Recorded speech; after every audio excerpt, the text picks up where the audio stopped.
Ooh, I just got poked in the bean. Oh yeah, oh yeah. I think I see the problem, so big brain. You're watching Service Call. We got a two-parter for you. This one's part one. This episode is proudly produced by Tekamo and sponsored by FortisHD.com. Want us to make more of these? Buy some of our sticker packs, available at FortisHD.com. Oh, somebody over-greased this. It's falling right out. Ah, it clicked. It's giving you the people's eyebrow. The bolt versus the bolt she tells you not to worry about. What a lame joke, you guys. Good morning. Welcome to the ride. Come along, you fly on the wall. So we're going to ARC's shop and we're gonna be working in their shop for the next few days. For now, they already got a list of stuff for us to work on.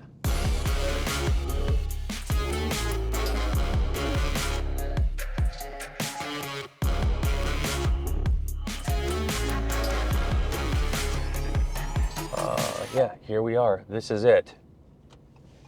This is the place. Eco Pave.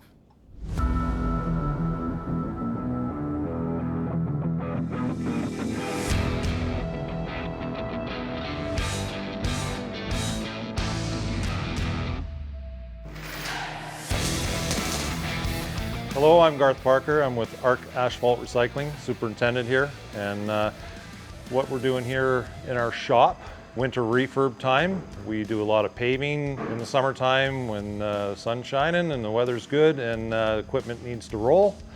And this is the point in time where we bring it all in and we start to fix it. Cam, I met him last summer and my experience with him has been excellent. So he's here today.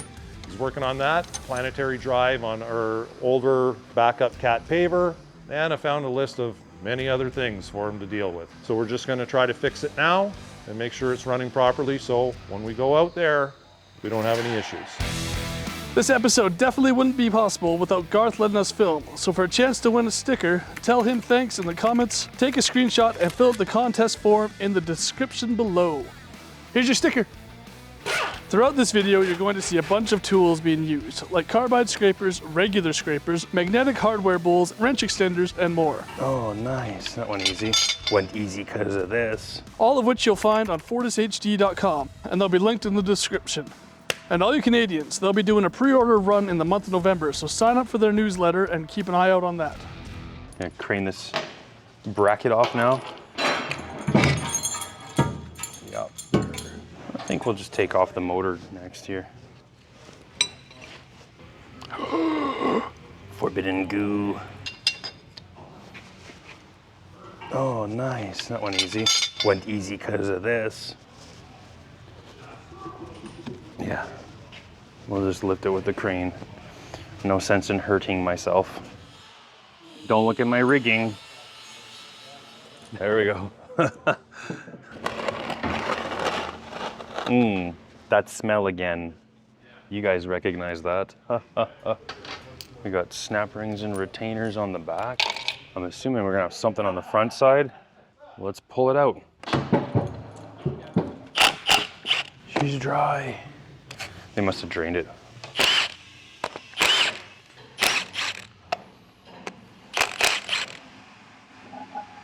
There we go. Now we're getting into her guts.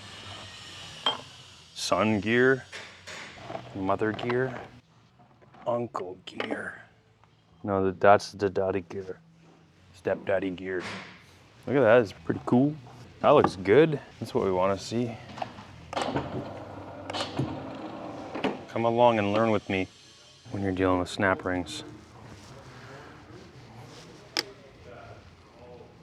Come on, you.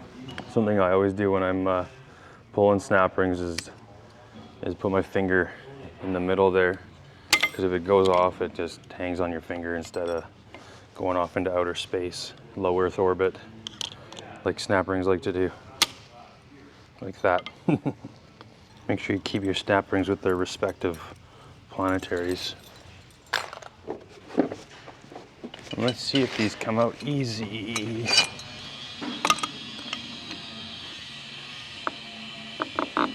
That's working. Okay, that one's part way up, but Might see if I can use a puller in there.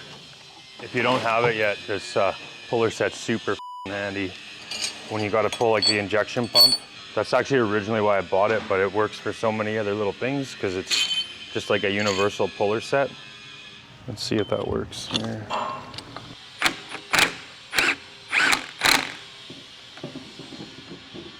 Yeah. Number 5. Start with the last one, work your way backwards. Might just go along and hit all of them.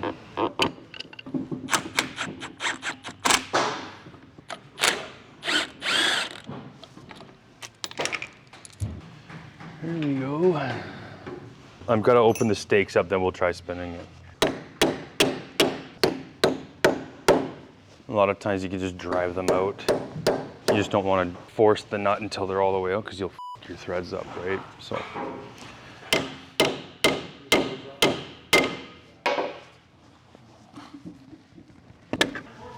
I think we might just get a new nut. I think the nuts on these are going to be a bit of a to reuse. Got all the planetaries out. We're just trying to take the big bearing retainer out of here. All good. We'll try to just do this anyways. Try to minimize any collateral damage on here, right? I don't know if this is going to work. Watch the whole table move now instead. I don't think I'm that strong. I think I'm giving myself too much credit. Nope. It's pretty tight.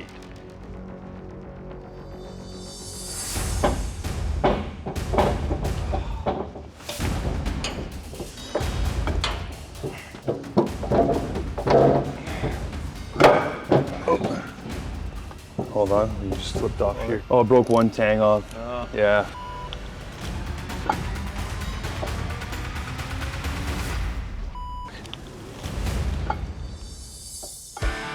While Cam's working on Garth's equipment, 4 hours away we got Mike pulling an engine out of a John Deere 180G.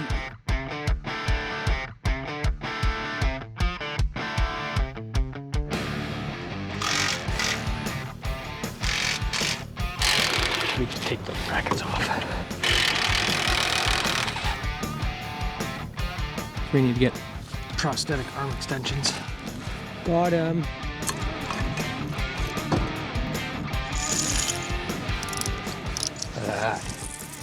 Perfect.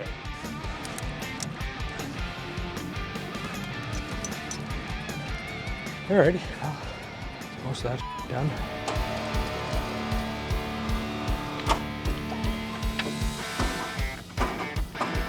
Engine out. The engine is no good.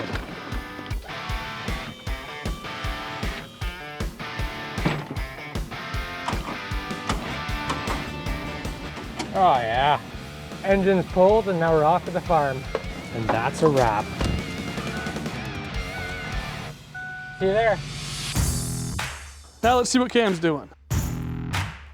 How much room do we got in there? Just thinking we could make this thing a little beefier. Yeah, we got lots of room. We could, not to straighten those out, but we could put like probably a good 3/8 of material on all of them. Oh, yeah. Yeah. Okay. Yeah, I guess we'll have to do that because that's just gonna do the same thing.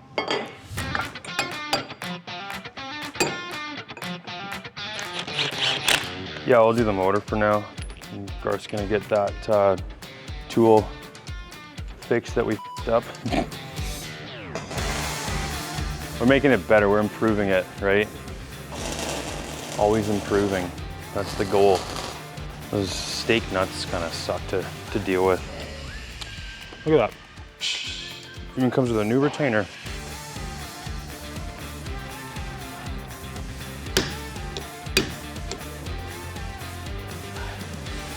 The motor's resealed. Yeah, it's a quick one. Relatively. There we go.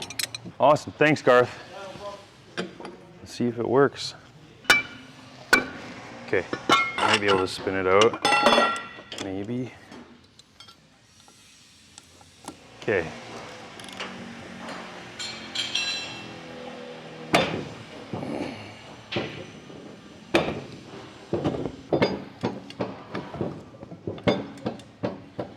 Okay, let's see about maybe we'll just rip this off and here, I'll just take just the ratchet. I might be able to spin it out. Maybe. There we go. All right, there. We just saved 2,200 bucks. Yeah. Oh, that's good. That came up nice. Sweet. Okay, now we can separate the housing. This crane cracks me up. Inspect our bearings. A little bit discolored. I think we're gonna do bearings on this too. See that brown? That kind of brown color. So these bearings have been cooked, gotten really hot. And not necessarily because they were at high speeds, but probably because they were low on lubrication and there's lots of preload on these.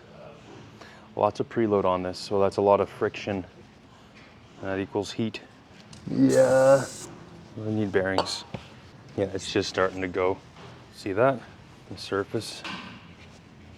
It's really hard to get a good view of it. Just that flat kind of, that like matte color in between. So there's like what the new part of the race would have looked like. See the bands on the outside, top and bottom there? And then in between there's like where your actual rollers would wear. But when you start getting that like flat looking gray, especially when you got like pits like that, then at that point that bearing's past its serviceable life. I'd say it needs to get replaced. Sorry, I'm speaking into the machine here. Just take a look at this. Yeah, it's not too bad. Just a little bit chowdered on the threads. We'll just hit that with a file or something, clean it up a bit. Yeah, that's okay. Yeah, pausing on that final drive for now because we need to get some bearings. Waiting on parts, as usual. No, we got bearings ordered up for that and some piston seals for the brakes. We'll do those as well at the same time. There, now it's just parts and then send her back together. With the engine brought back to the Tekamo shop, time to unload and get started. There's a long block. We're gonna line them up next to each other and start swapping components. Yeah, right now we're just taking off all the accessories and stuff like that. Take everything off, clean it all up, take all the gaskets off here. I need to get swapped to this one here. Do a good inspection on it before we go and throw it all back in case we need to get some new parts for it. All right, let's get it done. Insert epic montage music now.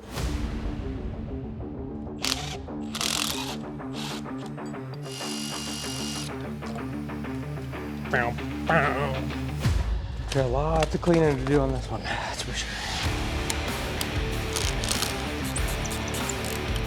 Say ah.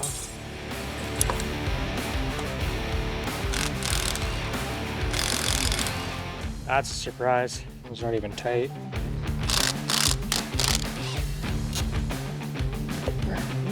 Tekamo. A lot more to go.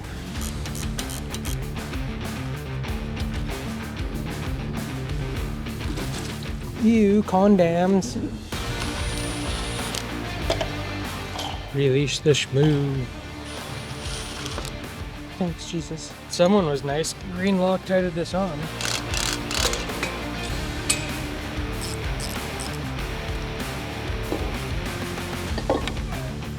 Oil cooler.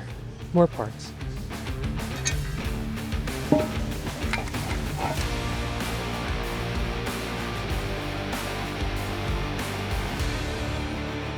Alright, just got these little fittings and stuff we'll take off and swap over, sensors, clean everything up, reseal it. Can I be on vacation now?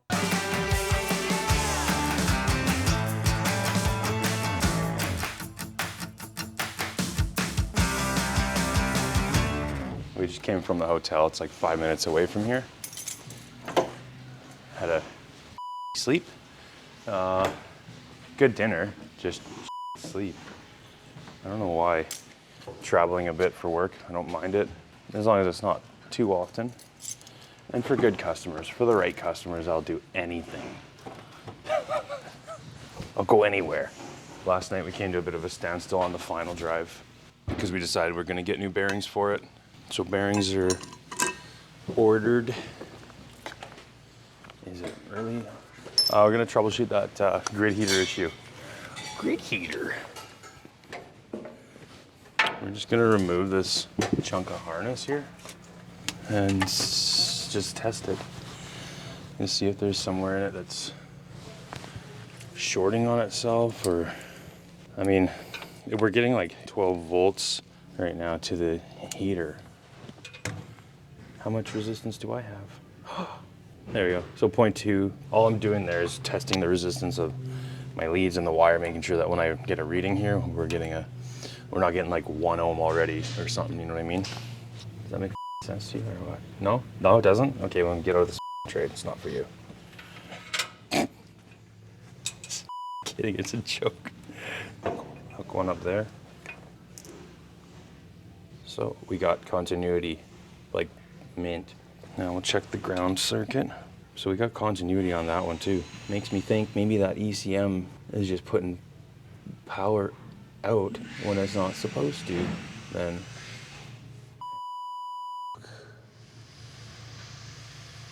Maybe, yeah, okay.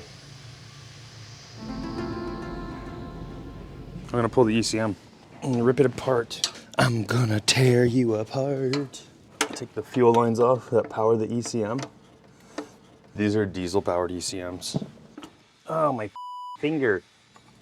The computer, like on my, on ET, it says it's off, but it's still on when we actually like put a meter on it.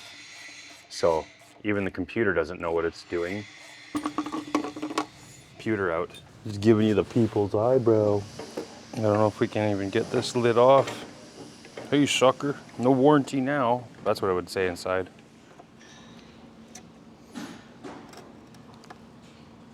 Oh, I'm just looking for any black spots, right? Like burnt spots on the board. I'm just hesitant with ECMs because I very rarely find them just failed for no reason. Oh, you know what? I think I see something. There's oil all over here. Because that's the pin. I think I see the problem, so big brain. But I'm not going to fix that myself. I'll let somebody else. I can't solder that fine. I'm gonna stand still on that. Was there anything else in the meantime? Yeah, wouldn't mind taking a look at it. Compressor, air dryer, things like that. Yeah. And then there's that loader. Yeah, the loader. Yeah. Okay, sounds good. I'll go take a look at that compressor then. Compressor kit. I gotta drain or cap the coolant lines here. What I'm thinking, I might pull the governor off and take a look at that real quick. Governor's not plugged. I don't really want to do much more on that until I can actually run it. Otherwise, I'm just guessing.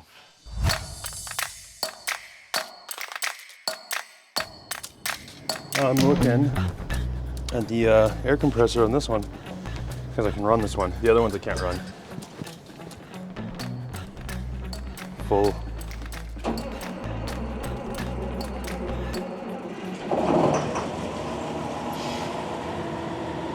I'm gonna let that warm up for a little bit, maybe.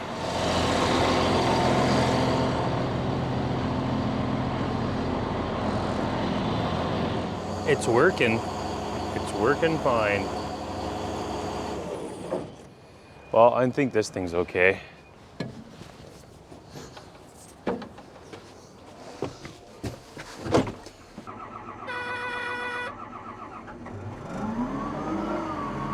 Look at that. Fired right up. The complaints that the bucket curl function is sticky. It doesn't seem that sticky to me, but I'll warm it up a little more. Maybe that has something to do with it. So I'm just gonna run this thing until it sticks. Let's warm this thing up.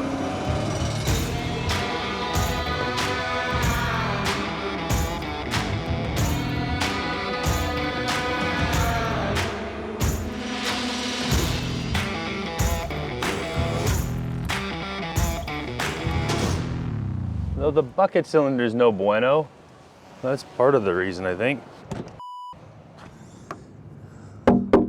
Why does it always do this?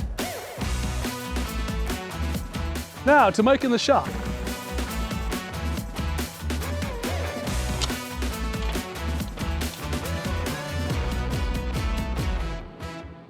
Today we're gonna finish up the rest of the assembly of this engine, and then we're gonna go try and get it back in the machine today so we can get the customer up and running. Yeah, we just got most of the the injectors and stuff in. We still have to put all the fuel lines on and getting the flywheel housing put on. We gotta do the front cover, put the pumps on, seals, oil pan, and yeah, make sure it's all good to go.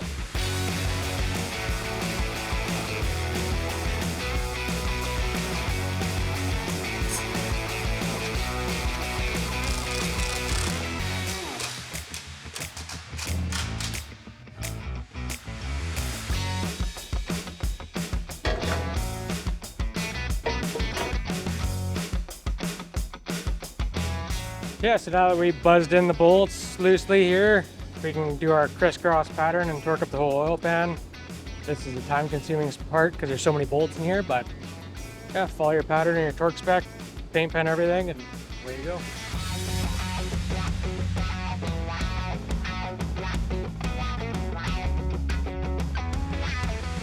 Just about done here. Next time you see us, we're just about to load it up, put it in the truck, and go install it into the machine.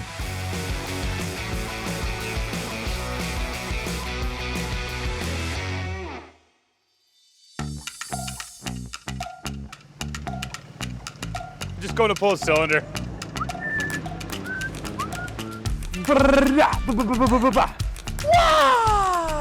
What are we doing now? We're gonna pull that tilt cylinder off because it's leaking.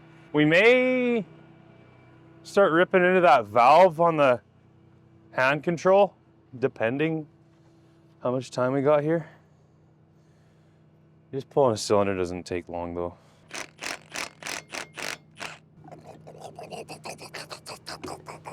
Now look what you've done. Hell yeah. Hell yeah. Yeah, baby. Pull that out.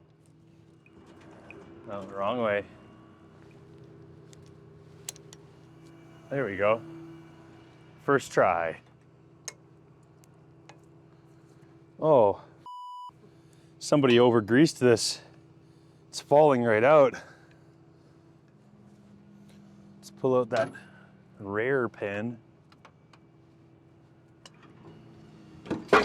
Oh, there we go.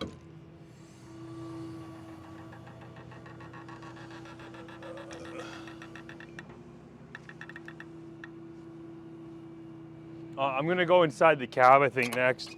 And f around with the hand valves. I'm gonna take the cover off here so I can get to the pilote valve. Hi. Oh, yep.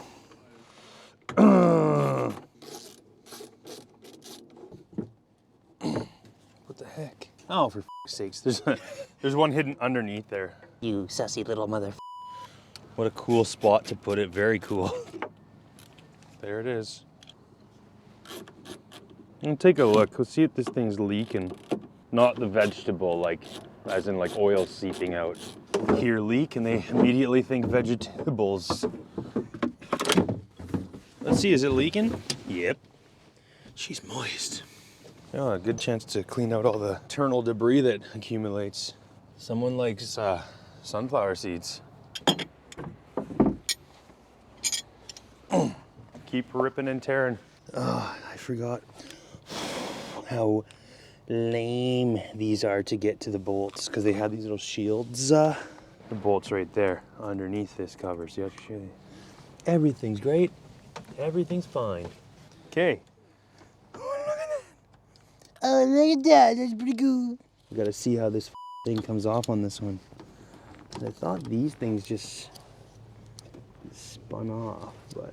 Oh, I remember. Oh, E-clip comes out. And hopefully this one pops out just like that. 2, watch your eyes. Don't you know how dangerous compressed air can be? Well, those came out nice and easy. Now you can get to your mounting bolts. So just check your pins too for wear, because they do wear out after a while. All right, look at that. Quite a bit in there, so we'll get new roll pins. There we go. Oh, good. Long boy gang. Oh, I think I might have split the valve already a little prematurely. Okay. Oh yeah, that's right, I remember this part. These are just the plungers. So these are actually solenoids. So when you go and pull the detent, it engages.